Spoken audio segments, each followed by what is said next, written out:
Hey guys, today I'm going to tell you how to turn on private browsing on Safari on iPhone.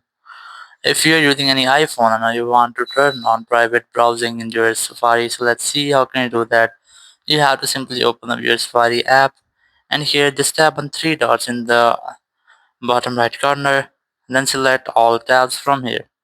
And here you will get the private section, simply tap on that and here tap on plus icon and you will get the private browsing here, but as some reason you're not having this settings, so it might be you have enabled the settings, so you must have to disable the settings. So open your settings app and here just scroll down and look for screen time option, tap on that and here just scroll down and you will get the content and privacy restriction.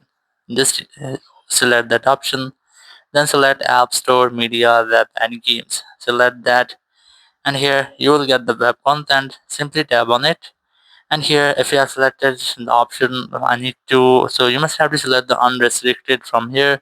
Once you have selected, you can easily use private browsing and just Safari. Thank you very much for watching the video. Until next video, bye bye.